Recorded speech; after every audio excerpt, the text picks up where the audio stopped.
Good morning, friends. We're trying an old school style vlog today. I'm using the vlogging camera that I used for the first year of my PhD, and we are heading to Oxford for the day because we are going to be starting a new chapter. We are cracking into chapter 3 of the dissertation. So I'm going to take you through the process of when I start working on the new chapter, how it is that I do my outlining and all of that. But it's just going to be a good old school full kind of study day on the old school vlogging camera. So let me know how you like this format, and let's head to Oxford.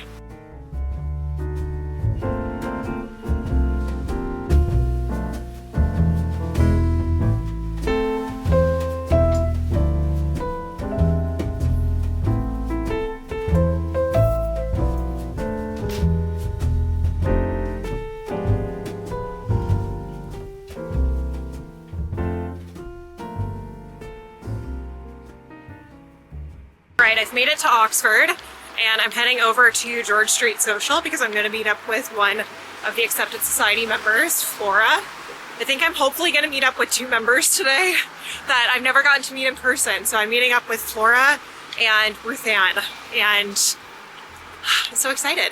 But I worked on some kind of personal brand stuff, website stuff on the train, and now we are locking in to historian mode. So I'm gonna meet up with Flora, get a little bit of food, and then head straight to the Rothmere to access some of the secondary literature that I need because I don't have digital copies. And I'm filming on the side of the street. Everybody's over there. I'm on the quiet side so that I don't feel as awkward filming. But let's go meet up with Flora.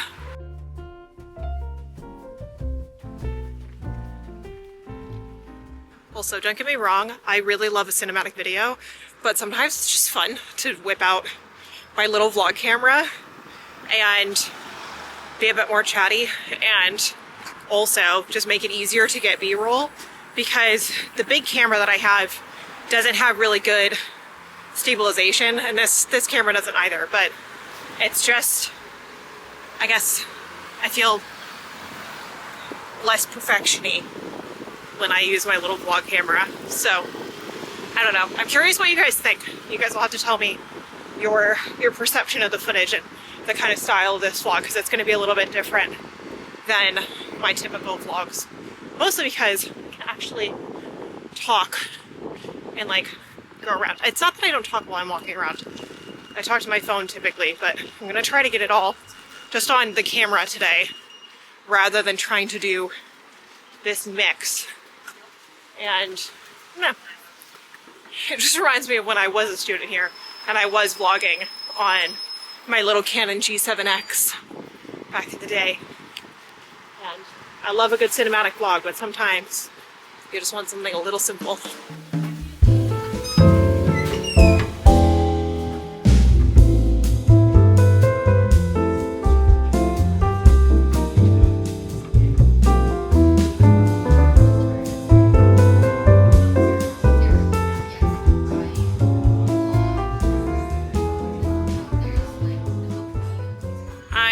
Just finished up breakfast and a little trip to Blackwell's with Flora, and now it's time to actually head to the library. We're gonna head over to the Rothmere. I got honor by Elif Shafak, and then I also got the Tea Girl of Hummingbird Lane by Lisa C.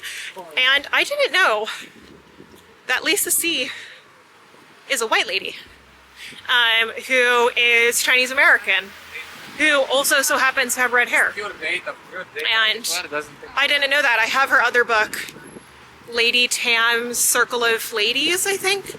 And I was looking at the back cover and did not know that. So I'm going to do a little bit of digging into her profile because I'm very curious now.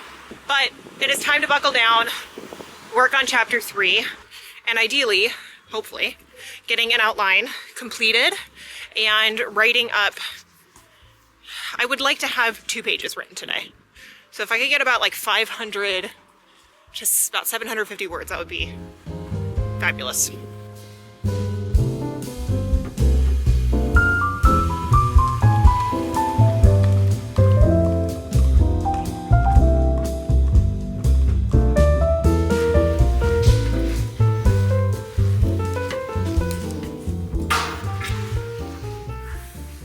One of the first things that I did right when I got to the Veer Harmsworth was head on into the stacks. One of the things that I've been missing since I'm at a distance from Yale is actual physical access to material, and especially secondary sources. And this is one of the things that I think people don't understand about how important it is to actually visit physical libraries and engage with your university library. Because yes, we have all of these incredible tools to sort and organize all of the sources that are out there. However, this wonder of discovery of walking into the stacks, looking for a particular book, but then finding 2-3 other sources that might be useful to you is just such an experience. I remember going in undergrad to the stacks at UCLA and getting that experience of seeing all of the books on early America and just taking a massive stack of it back to my room. And here I can't take them home, but I can take them to the desk and begin sorting my way through them. So as I'm working on this new chapter, I am going into some of the sources that I was using for the previous chapter, as well as checking on some of the work by Warren Billings. Now, Warren Billings is a scholar of early colonial Virginia, and he wrote this incredible book on Sir William Berkeley, who was the governor in the mid-17th century and during the Restoration. Now, Sir William Berkeley's papers are held by the Huntington Library, and they are digitized. However, Warren Billings, working alongside scholars and librarians at the Library of Virginia, Library of Congress, etc., have gone ahead and actually compiled an edited edition of all of the papers that were either penned by Sir William Berkeley or that were sent to him.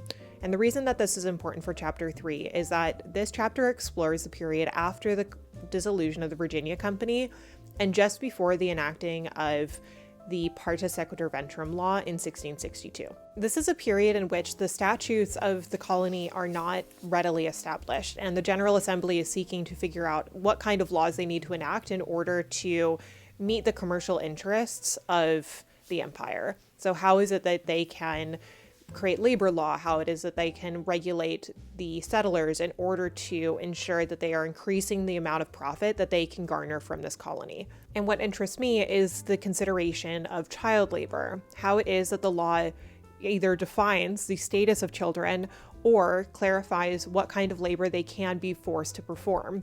Although race is not explicitly mentioned at this time, I'm looking at the way that the General Assembly makes decisions about settlers, how they make decisions about people and their labor, because this is the period just before the positive enactment of slave law. Now, when I say the word positive, it doesn't mean positive or negative. It means that there is a law that has been made actively by the General Assembly, that it doesn't have a precedent or that it is enacted in such a way that appears to be decisive and sometimes innovative. When we talk about positive slave law, what we're saying is that it's a law that is enacted within a system in which that type of law is not standard. The law of slavery does not feature in the common law, at least in a general sense, whereas in colonial law, it is featured starting in the mid-17th century. And my research as a legal historian is to try to find the threads that actually culminated in the enacting of positive slave law in the 17th century. Therefore, this chapter is a bit of a preamble to the ultimate chapter that is going to bring together all of my findings, in which I will focus on the period of 1662 in which the Parta Sequitur Ventrum law, or the law that stated that any child born to an enslaved woman will therefore be enslaved, was enacted. And so on this day, I was really primarily focusing on exploring these primary sources and the writings of Sir William Berkeley.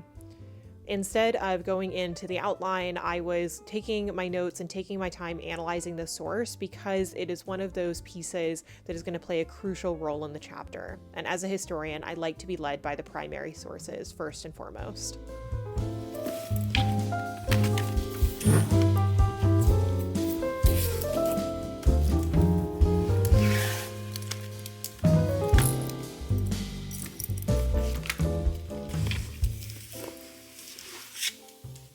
Right, leaving the library.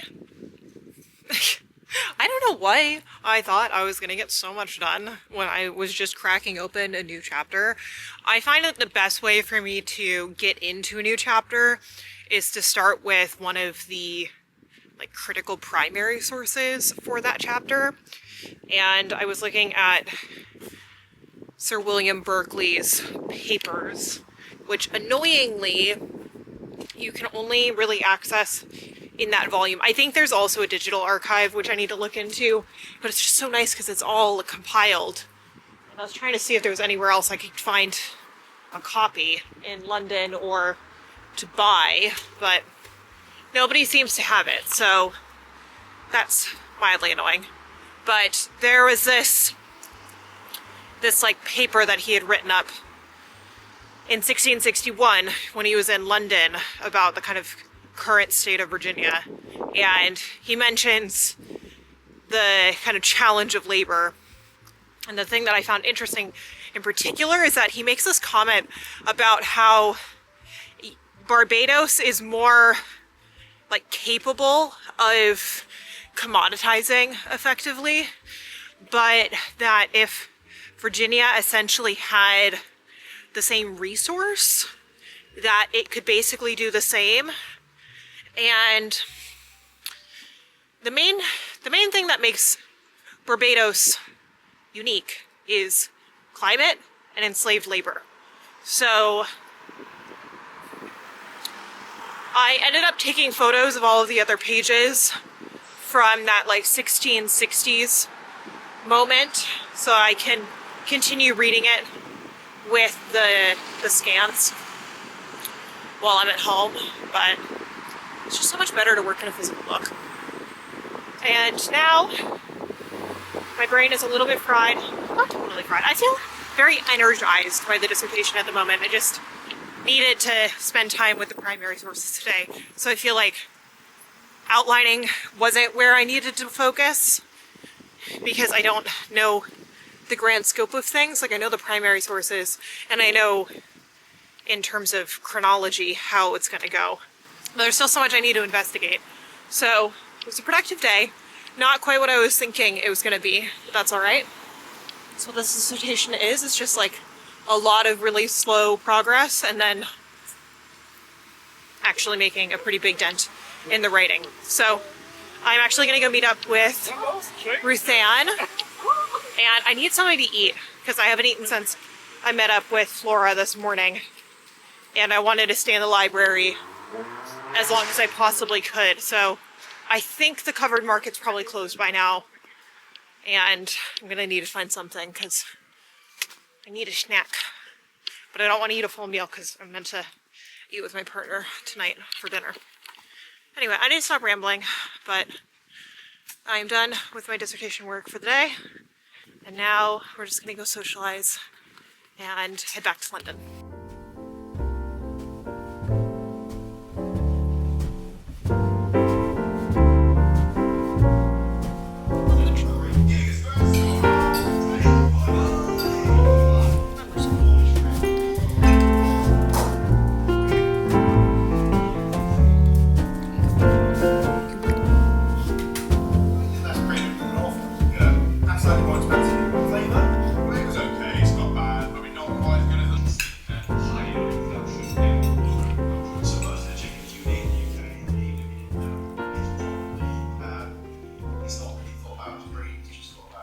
Now the end of the day and it is time to wind down. I have been doing this ritual before I go to bed where I put on a little bit of lotion on my arms and my hands and whatnot. I typically don't like the feeling of lotion, but I really like this one. I'm not, however, going to say that I recommend it because it is obscenely expensive. This is a bougie thing. And sometimes I can be a very bougie gal. Okay, so don't judge me. I just really love this stuff, but I'm not saying that you need to run out and try it because it's kind of ridiculous. This is the Thé Noir 29 perfumed body lotion by Le Labo, and I am just a scent girly. I love perfume. I love scented things. I love candles, and so it is a bougie thing because it's something that I love. And when it comes to my finances, I have a couple of things that I prioritize in terms of where I will splurge and where I will not. So for example, I don't drink alcohol, so I don't really spend money going out for drinks with friends and whatnot. And I also don't care very much about having like premium makeup. I also don't get my nails done. I don't do any kind of like cosmetic procedures, and I splurge out on nice perfume and candles. So that's my excuse. That's my justification. In addition to the body lotion, I have been wearing the Jo Malone Jasmine, Sambic, and Marigold cologne. And I just think it's delicious. It's the most beautiful tea scent. And this is one that I will back in terms of cost, because I think it is reasonable given the price of perfumes, and it smells divine. That is my little self-care ritual before bed, my little bougie self-care ritual. And part 2 of the self-care ritual is reading a nice book. So I am reading Alchemized by Sun Lin Yu, and I have about 100 pages left. This book is beautiful.